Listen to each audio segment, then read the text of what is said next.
The Aztec believed their destiny was to rule the world.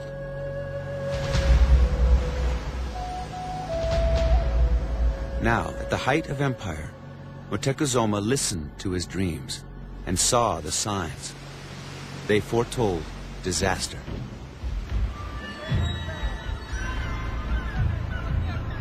Then word came of strange happenings in the east. Boats and men landing on the Mexican coast. Men unlike any they had encountered before. Their bodies sheathed in metal.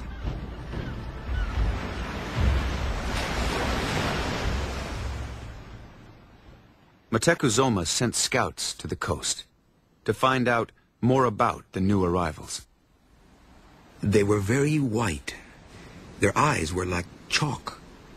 Their hair, on some it was yellow and on some it was black. They wore long beards. They were yellow too.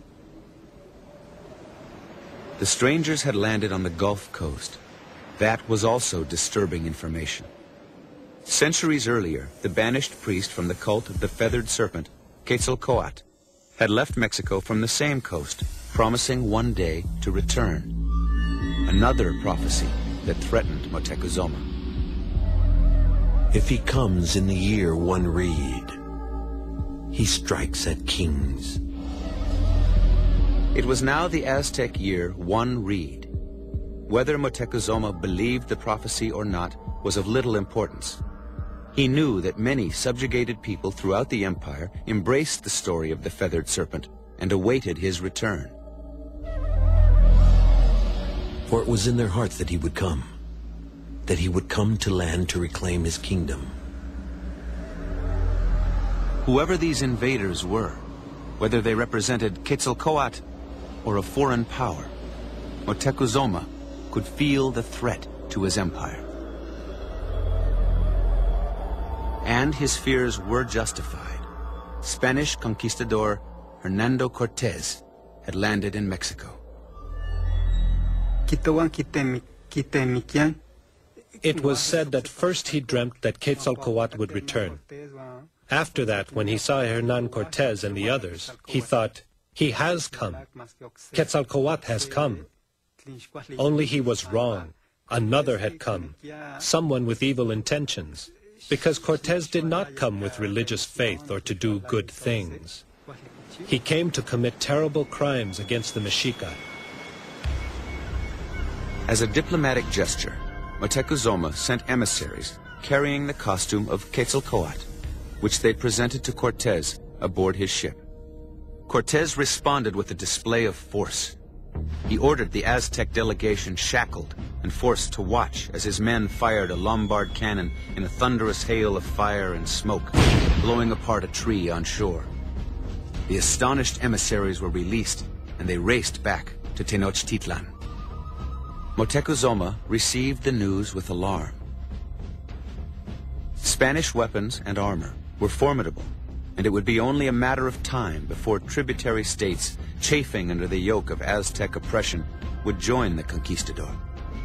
They would lead him to the wealth that lay at the center of the empire, to the one thing Spanish conquistadors craved above all else. We Spanish suffer from a disease of the heart, which only gold can cure. Cortés ordered his 450-man army inland. When some of his men resisted, he sank his ships. There would be no turning back.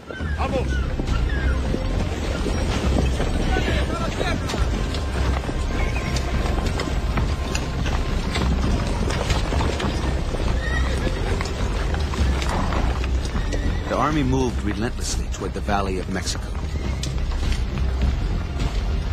As Moctezuma had anticipated, Cortés formed alliances along the way with rebellious city-states. One tributary leader spoke for the fears of many. Moctezuma and the Mexica have given us much pain. They have imposed a tribute upon us. They have become our rulers. If the Spaniards should abandon us in haste, if they should go, so perverse are the Mexica that they will kill us. While many nations lived in fear of the Aztec, one city-state less than 50 miles east of Tenochtitlan had never fallen to the empire. Tlaxcala. There, Cortés forged his key alliance. 6,000 Tlaxcalan troops joined the Spaniards.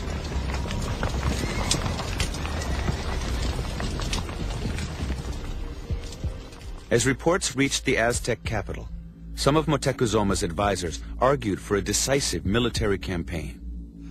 But Motecuzoma held his armies in check, unwilling to leave the capital unprotected or risk setting off a general rebellion. Stalling for time, he sent emissaries to protest Cortez's advance, and even had a wall of trees planted across the road to disguise the route to Tenochtitlan. Paralyzed with doubt, the emperor was fast becoming only a player in a prophecy being fulfilled. And he must have thought, these men, why have they come? What do they want? Maybe we can attack and kill some of them, but not all of them. For that reason, some did not want to fight. They had seen that if they shot arrows at them, they did not fall. They made a clanging sound as they bounced off their armor. Even if they fired at the horses, they did not die, because the horses had armor. Cortés and the Tlaxcalan army turned first to a city-state that remained loyal to the Aztec emperor, Cholula. Eyewitness accounts were recorded. Then there arose from the Spaniards a cry, summoning all the noblemen, lords, war leaders, warriors, and common folk. And when they had crowded into the temple courtyard, then the Spaniards and their allies blocked the entrances and every exit. There followed a butchery of stabbing, beating, killing of the unsuspecting Cholulans, armed with no bows and arrows, protected by no shields. With no warning, they were treacherously, deceitfully slain.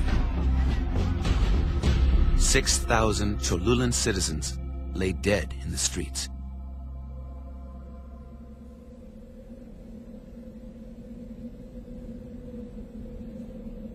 Tenochtitlan received the news of the massacre in shock. An Aztec eyewitness later recalled. The city rose in tumult, alarmed, as if by an earthquake, as if there were a constant reeling of the face of the earth. Motecuzoma's worst nightmare was about to reveal itself.